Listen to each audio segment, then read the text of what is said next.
തൃശൂർ ഏങ്ങണ്ടിയൂരിൽ ആത്മഹത്യ ചെയ്ത വിനായകന് മർദ്ദനമേറ്റു എന്ന പോസ്റ്റ്മോർട്ടം റിപ്പോർട്ട് പുറത്തുവന്നതോടെ പോലീസുകാരെ പുറത്താക്കണം എന്ന ആവശ്യം ശക്തമാവുകയാണ്. ഏങ്ങണ്ടിയൂരിൽ ദലിത് സംഘടനകളുടെ നേതൃത്വത്തിലുള്ള ആക്ഷൻ കമ്മിറ്റി ഇക്കാര്യം ഉന്നയിച്ച് സമരത്തിനൊരുങ്ങുകയാണ്. വിനായകനെ മർദ്ദിച്ചിട്ടില്ലെന്ന പാവറട്ടി പോലീസിന്റെ നിലപാടിന് വിരുദ്ധമാണ് പോസ്റ്റ്മോർട്ടം റിപ്പോർട്ട്. ശരീരത്തിൽ പലയിടത്തും മുറിവുകളുണ്ടെന്നാണ് റിപ്പോർട്ടിൽ പറയുന്നത്. ഇതോടെ വേട്ടുവ സർവീസ് സൊസൈറ്റിയുടെ നേതൃത്വത്തിൽ ദലിത് സംഘടനകൾ ആക്ഷൻ കമ്മിറ്റി രൂപീകരിച്ച് സമരത്തിനൊരുങ്ങുകയാണ്. അപ്പോൾ ഈ മരണത്തിന് കാരണക്കാരായ ഉദ്യോഗസ്ഥന്മാർക്കും അതിനെ സഹായിക്കുക അതുമായി ബന്ധപ്പെട്ടിട്ടുള്ള മേലുദ്യോഗസ്ഥന്മാർക്കും തക്കതായ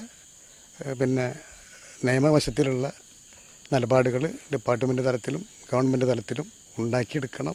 ഉത്തരവാദികളായ പോലീസുകാരെ സർവീസിൽ നിന്ന് പുറത്താക്കണമെന്ന ആവശ്യം വീട്ടുകാർ ഉന്നയിച്ചിരുന്നു. മർദ്ദനമേറ്റെന്ന് തെളിഞ്ഞതോടെ വീട്ടുകാരുടെ ആവശ്യം ശക്തമായിരിക്കുകയാണ്. യൂണിഫോം ഇട്ട് കഴിഞ്ഞാൽ അവർ മൃഗങ്ങളാണ് ഏറ്റവും നല്ല പോലീസുകാർ. അവരെ ജോലിയിൽ നിന്നും പിരിച്ചുവിട്ടിട്ട് അവർ ജയിലിൽ അടയ്ക്കണം ഞാൻ പറഞ്ഞത്. കോൺഗ്രസ് ഉൾപ്പെടെയുള്ള പാർട്ടികളും ഇക്കാര്യം ഉന്നയിച്ച് പ്രതിഷേധത്തിനൊരുങ്ങുകയാണ്. കഴിഞ്ഞ ചൊവ്വാഴ്ചയാണ് പാവറട്ടി പോലീസ് കസ്റ്റഡിയിലെടുത്ത് വിട്ടയച്ച ഏങ്ങണ്ടിയൂർ സ്വദേശി വിനായകൻ ആത്മഹത്യ ചെയ്തത്. സംഭവത്തിൽ 2 പോലീസ് ഉദ്യോഗസ്ഥരെ സസ്പെൻഡ് ചെയ്തിരുന്നു. വകുപ്പുതല അന്വേഷണവും പുരോഗമിക്കുകയാണ്. മീഡിയ 1 തൃശൂർ.